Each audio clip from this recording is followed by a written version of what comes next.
আমাদের এলাকা টাকার বিনিময়ে জমি রাখা হয়, আবার জমিওয়ালা টাকা ফিরিয়ে দিলে এটা জমি কট হারাম, এইটা চলবে না। জমি লিজ চলবে, লিজ বুঝেন, খেয়ে শেষ। জমি ভাড়া নেওয়া চলবে, কট বন্দুক চলবে না, এটা হারাম, ওটা সুদ। কি আমি স্টুডেন্ট, আমি মসজিদ মাদ্রাসায় যাবার টাকা দান করলে নেকি কার হবে?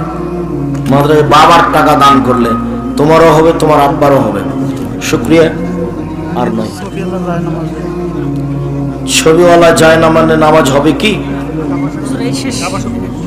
নেকি কম হবে। কাবা ঘরের ছবি থাক মানে কাবা ঘরের ছবির উপরে আমার পা আছে সেই জন্য খারাপ হলে এটা কথা নয়। মানে ছবিযুক্ত ফুলওয়ালা কাবা ঘরওয়ালা কোন জায়নামাজ চলবে না, সবটাই নিষেধ। জায়নামাজ হতে হবে এক কালার। কি বুঝলেন? বাজারে আজও পাবেন, যান সিরাজগঞ্জ বাজারে এক কালার জায়নামাজ আছে, এক কালার নিয়ে আসতে হবে। কোনোটাই চলবে না, মসজিদ চলবে না, ফুল চলবে না, কোনো নকশা চলবে না, সবটাই না জায়েজ। ওতে নেকি কম হবে। ফ্রি বই বিতরণ সম্পর্কে কিছু জানতে চাই। জামিয়া সালাফের পক্ষ থেকে দাওয়া আল্লাহর সদস্যরা ফ্রি বই বিতরণ করে। ওদের একটা নিয়ম আছে, ফর্ম পূরণ করতে হয়। আজকে যারা বই বিক্রি করছে তাদের মধ্যে একটা ছেলে আছে রিফাত, ওর সাথে যোগাযোগ করলে ফ্রি বই কিভাবে পাওয়া যায় তা জানা যাবে। এমনি তো নেটও দেওয়া আছে। জামিয়া সালাফের পক্ষ থেকে ফ্রি বই বিতরণের ব্যবস্থা আছে, অক্সিজেন ফ্রির ব্যবস্থা আছে। অসহায় মানুষের কোনো প্রয়োজন হলে তারা কিছু সহযোগিতা করতে পারবে, তার ব্যবস্থা আছে। এইগুলো জামিয়া সালাফের পক্ষ থেকে আর দাওয়া আল্লাহর সদস্য যারা সারা বাংলাদেশ জুড়ে তারা এগুলো করে থাকে। তাদের সাথে যোগাযোগ করলে আপনারা সহযোগিতা করতে পারবেন, সহযোগিতা নিতেও পারবেন। আল্লাহ আমাদের তৌফিক দান করুক, আল্লাহুম্মা আমিন। আমরা এদেশে বেশ কিছু মক্তব চালু করব মনে করছি। আপাতত উত্তরবঙ্গে 50টা মক্তব চালু করব, পরবর্তীতে অন্যান্য করব মনে করছি ইনশাআল্লাহ।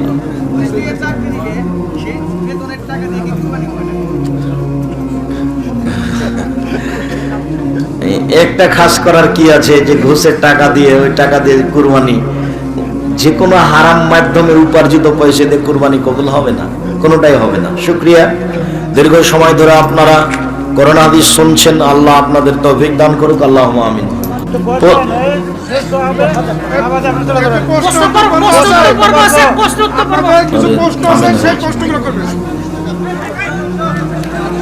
জুমার ফরজ সালাতের পর 2 করে না 4 রাকাত একবারে, দুটাই সহিহ হাদিস।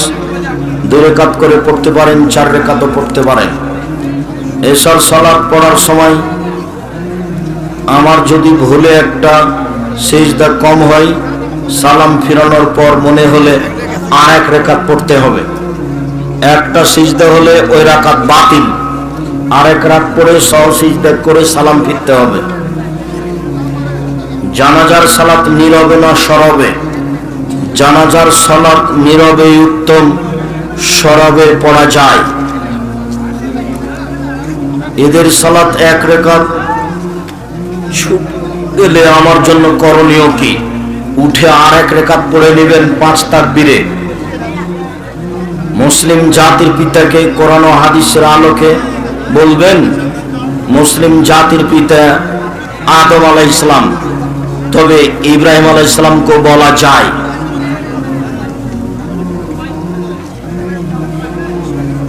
জানাজার সালাত সর্বপ্রথম করা শুরু করেন? জানাজার সালাত সর্বপ্রথম কারা শুরু করেন? সামনে লাশ কে ছিল? কোরআন ও হাদিসের আলোকে জানতে চাই। এর কোনো প্রমাণ নাই, কেউ যদি বলে থাকে তাহলে সেটা মিথ্যা হয়েছে, আর তোমার জিজ্ঞাসাও বাতিল। কবর খনন করার পদ্ধতি ও ফজিলতের কথা আল্লাহর নবী কিছু বলেননি।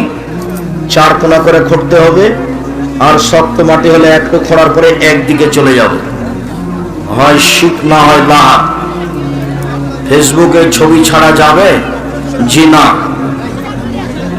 কোন হাদিসে আছে যৌতুক দেওয়া নেওয়া হারাম? জি। আল্লাহ বলেছেন টাকা দিয়ে বিবাহ করো, মুহাম্মদ সাল্লাল্লাহু আলাইহি ওয়াসাল্লাম বলেছেন টাকা থাকলে বিবাহ করো, টাকা নেওয়ার কথা বলেননি। কাজে নিলে সেটাই যৌতুক, সেটাই হারাম। দিয়ে বিবাহ করতে হবে, নিয়ে নয়। বিবাহের দিন যা খাট খাটলা চৌকি বাক্স নিয়েছ সব আগামীকাল ফেরত দিয়ে পাঠাবা। সকল জাতির পিতাকে হাদিসের আলোকে একই হাতের লিখা যে টয়লেটের ভিতরে অজু করলে অজু হবে কি? জি হবে। পেশাব পায়খানা চলাকালীন হয় না। কোন নারী ধর্ষণের হাত থেকে রক্ষা পাওয়ার জন্য আত্মহত্যা করে তাহলে সে কি শহীদের মর্যাদা পাবে? জি না, সে জাহান্নামে যাবে। তার জন্য ক্ষমা চান। যারা যারা সাপের কামড়ে মারা যায় তারা কি শহীদ হতে পারে? শ্বশুর বাড়ি হতে খুশি হয়ে কোনো কিছু দিলে নেওয়া যাবে কি? পরে দিলে নেওয়া যেতে পারে, এখন বিবাহের সময় নয়। বিবাহ করে নিয়ে বাড়িতে এসে ঘরে ওঠার সময় কাপড় বিছিয়ে স্বামী কনের আঁচলে পান সুপারি তুলতে তুলতে ঘরে যায়, এমন কাজ করা কি যাবে? হয়তোবা এটা হিন্দুদের নীতি ছিল, কুসংস্কার, এগুলো খারাপ কিছু। বিবাহ অনুষ্ঠানে বর কনের মালা বদল, শাশুড়ির জন্য কনের আঁচলে পান বাটা হলুদ শাড়িতে বেঁধে নেওয়া, এগুলো হারাম। জানি না আমি সিরাজগঞ্জের খবর, রাজশাহী চাঁপাইনবাবগঞ্জের বিবাহের শুরু থেকে শেষ পর্যন্ত একটা কাজও জায়েজ নয়, সবই হারাম। হয়তোবা সিরাজগঞ্জ তাই হতে পারে, বিবাহের শুরু থেকে শেষ পর্যন্ত একটা কাজও জায়েজ নয়, সবই হারাম। ভিতরের সালাতে দোয়া কোনো হাত তুলে কখন পড়তে হয়?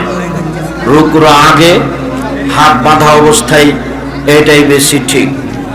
রুকুর পরে হাত উঠিয়ে পড়তে পারেন কোনো দিন। হাত উঠাতে হবে প্রতিদিন, এটা ঠিক নয়। প্রতিদিন হাত উঠানো বিদআত।